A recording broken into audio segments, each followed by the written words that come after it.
We at South Park on the east side, 51st and Avalon, between Avalon and St. Pedro. You know what I'm saying? I'm Baby Pooc, you know what I'm saying? I'm from Avalon, I'm from Far Avalon.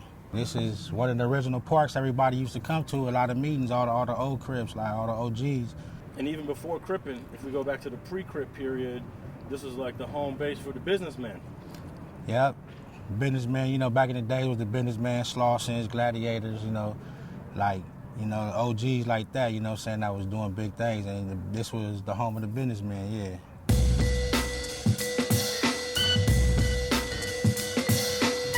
I was about 13, 14, in like 92, like March of 92, I got courted on.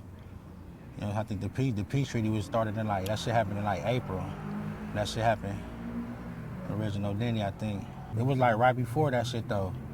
You know what I'm saying? Cause my cousin, Big Jake and Big Pooc, my cousin, like Big Jake, it was some, you know, some shit happened with him. He had got killed, and like right after he got killed, I got courted on, like after the funeral.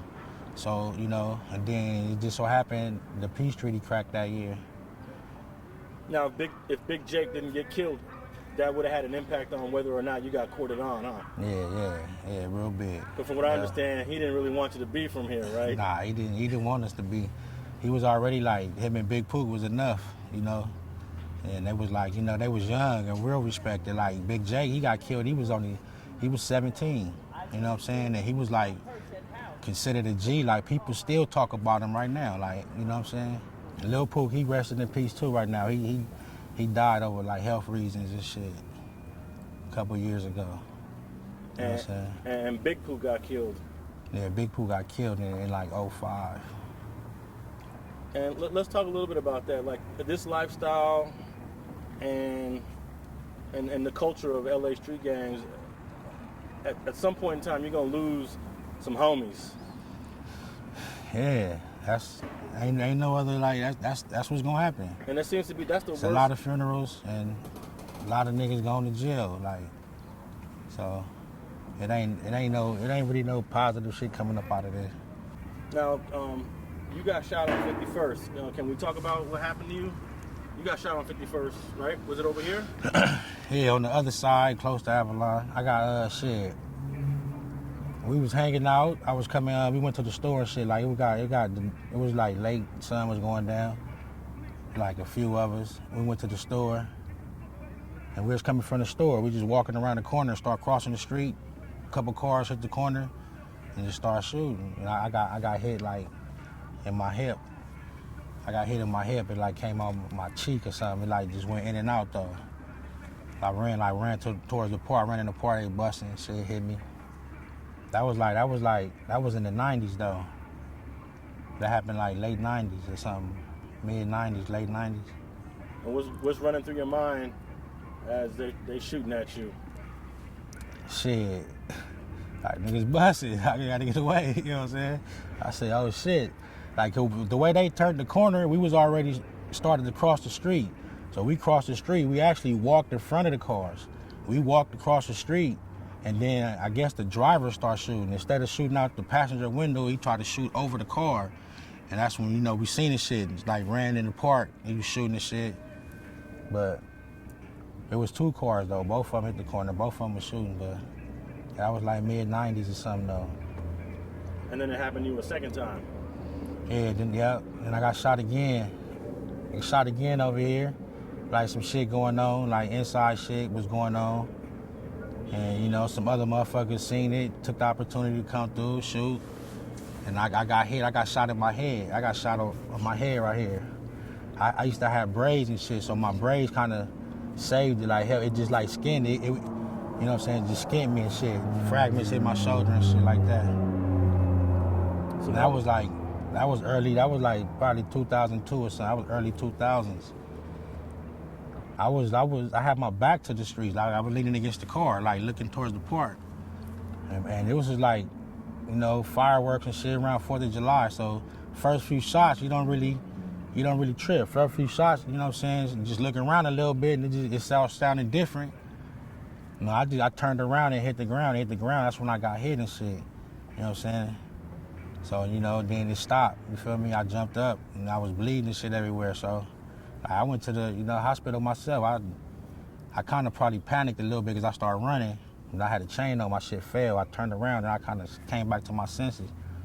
You know what I'm saying? Then a few homies like grabbed my keys, different shit, jumped in the car. We went to the hospital and shit. I was conscious the whole time. Like I was talking and all that. Even when I had stitches, they sewed me up. Like I was talking to the lady and all that. So let's talk a little bit about some of the projects you've been trying to get on for the last few years. Shit, we was going kind of hard for a minute in like 2013, but like a couple of my artists went to jail. One of my other artists got killed. You know what I'm saying? And we kind of slowed down. I slowed down, like other shit in my life just was happening. So I slowed down basically on the music and shit and was doing like little other shit to kind of stay active. But, you know what I'm saying, like we definitely full-fledged right now, though. We finna go full-fledged. I got, Trey Loc back out on the streets. He just did 5 years, so he finna be like one of my main artists I'm gonna fuck with right now.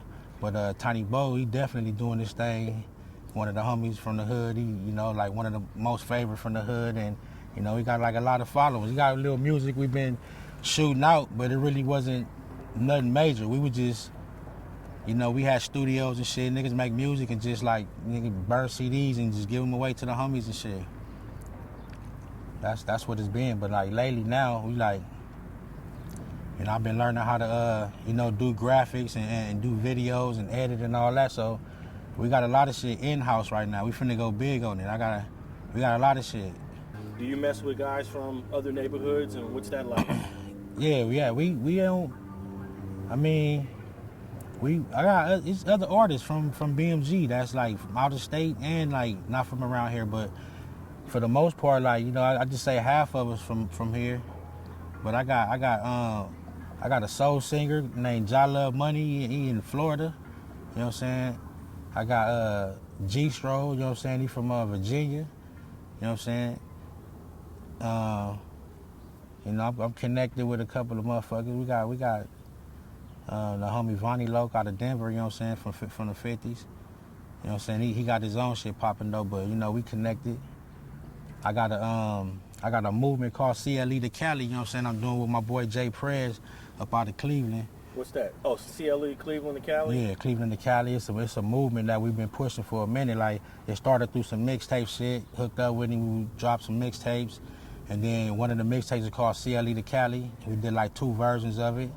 So we started talking about a third one, which was gonna consist all his people and all my people. And we start pushing the movement big and start, start making like little hats and t-shirts and shit. And like it's been going big though, like it's gonna take off. So that's, one little project we fucking with, little movement. Have you ever thought of doing a local movement, like the way they got the Carson movement and the Long Beach movement called the Avalon movement? Because you got the 8/8s, you got the 11/6. I'm sorry, 11/6, 8/8, 40s, 5 tray. Not really like an Avalon movement, but we probably do. I was trying to thinking about doing like a 50 movement or something, like like from the Pueblos all the way down to like to the Troubles or something, because everybody doing music, even to the VNGs or something. Try to get Joe Moses or something, make it like a 50 this, 50 that thing. Yeah. You know what I'm saying? They got the fresh 50s up in the Pueblos. Then they got the Broadways, they got the So Way Out, but they got flyways too. Okay, so if you were successful in pulling that off, the 50s movement, who would that include from east to west? Yeah, that's what I'm saying. Like, the main heads, the stars up out the 50s, shit, really, Schoolboy Q, you know what I'm saying, and Joe Moses, you feel me? And they got, we got the Broadways got a label, we got a label, the Pueblos got a label, you know what I'm saying? What about the villains? Shit, I don't know. Like, it's stuck in a funk with the villains. I mean, like, But something like that could kind of, it seems like whenever there is a movement, there's always, somebody is always on the outside, you right? left out. Yeah. So you think something like an interview like this can be the catalyst to getting something like that going? Yeah, to get somebody, if they never thought about it or never thought of it, they probably, spark up an idea like, damn, okay, they might see something, they might think they could, we can make a profit out of it and might want to do it. Thanks for watching StreetGangs.com. Please like and share the video you just watched and leave a comment below to tell us what you think. You can also watch 2 of our previous episodes to the right. Please visit the link to our Patreon page and support our campaign. And don't forget to subscribe.